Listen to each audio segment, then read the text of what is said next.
اور دیکھ وہ آتی ہے، خاتمہ آیا، خاتمہ آ گیا، وہ تجھ پر آن پہنچا، دیکھ وہ آ پہنچا، اے زمین پر بسنے والے تیری شامت آ گئی، وقت آن پہنچا، ہنگامے کا دن قریب ہے، یہ پہاڑوں پر خوشی کی للکار کا دن نہیں، اب میں اپنا قہر تجھ پر انڈیلتا ہوں اور اپنا غضب تجھ پر پورا کروں گا۔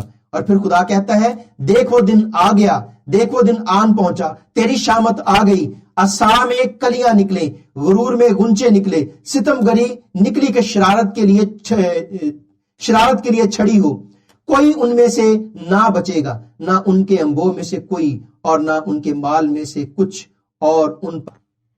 اب آپ سوچیں کہ کیسا سناریو کریٹ ہو گیا ہے۔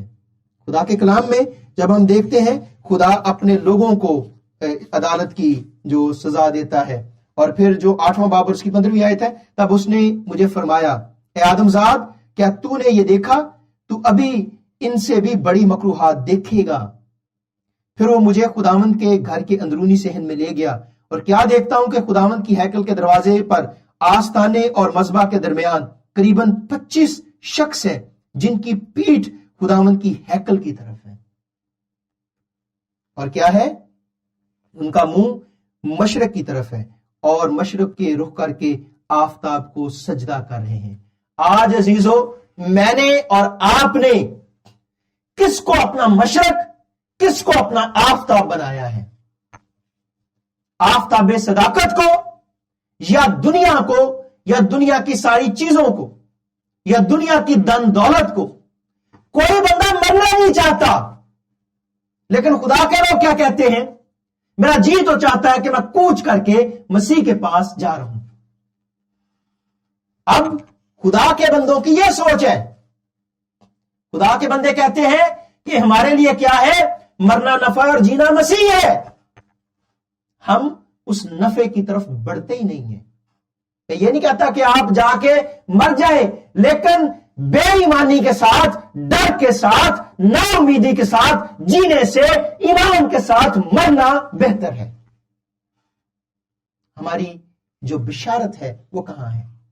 میں ایک ARP کے سیمینار میں تھا، اور وہاں پہ ان کے سیمینار میں ان کے جو پریزائڈر تھے، انہوں نے کہا کہ پادری ایمینویل زاہد خدا کے بہت بڑے مبشر ہیں، یہ ہے یہ ہے یہ ہے۔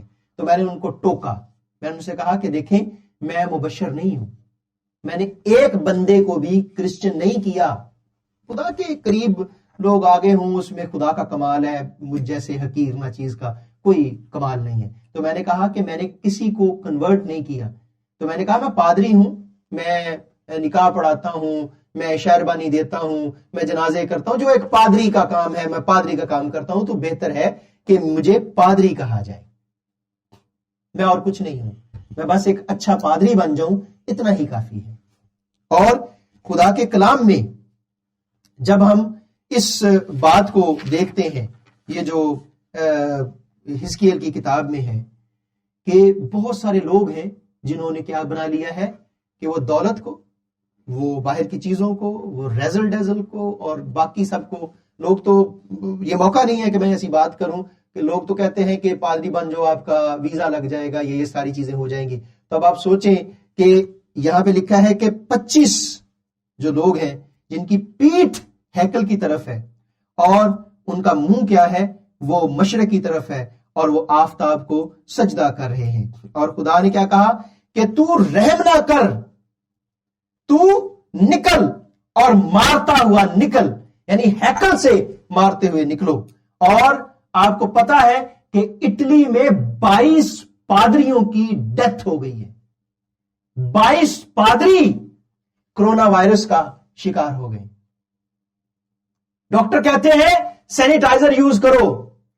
پاکستان میں 2 ڈاکٹر کرونا وائرس سے مر گئے ہیں۔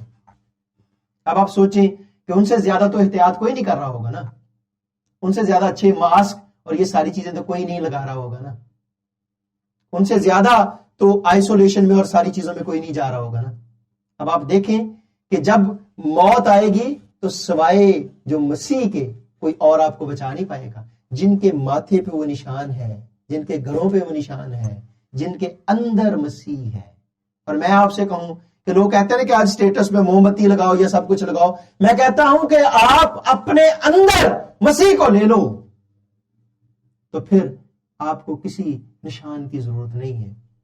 جب آپ اندر سے مسیحی ہو جائیں گے. تو میں یہ نہیں کہہ رہا کہ وہ جو خدا کے حضور میں چلے گئے ہیں وہ ہم سے بہت اچھے ہیں، ہم تو ان کے پاؤں کی خاک بھی نہیں ہے.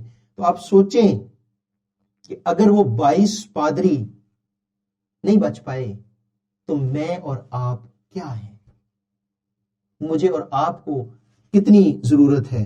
اب آپ سوچیں کہ خدا نکلا ہے تاکہ وہ سزا دے، خدا اترا ہے کہ وہ کیا کرے، خدا اترا ہے تاکہ وہ عدالت کرے. اور پھر خروج 12واں باب جب ہم پڑھتے ہیں تو اس میں کیا لکھا ہے کہ میں اترا ہوں تاکہ دنیا کے دیوتاؤں کو سزا دوں. اس لیے خدا اترا ہے. خدا آج اترا ہے کہ وہ دنیا کے جو سو کالڈ جو خدا بنے ہوئے ہیں، جو دولت کے خدا، جو ٹیکنالوجی کے خدا، جو ان ساری چیزوں کے خدا بنے ہیں، خدا اترا ہے کہ ان کو سزا دے. آج دنیا جو ماس پہ پہنچ گئی ہے، آج دنیا اس سے آگے جا رہی ہے، اور تقریباً کوئی 1000 جو فیٹ سے زیادہ جو بڑی جو ایک ٹیلیسکوپ ہے وہ چائنا نے بنائی ہے. دنیا چاند پہ ہے، خلا میں اتنا کچھ ہے، جو سیٹلائٹس اور سب کچھ ہے. اتنی ٹیکنالوجی کے باوجود ایک چھوٹا سا نہ نظر آنے والا جراثیم، اس کا کسی کے پاس علاج نہیں.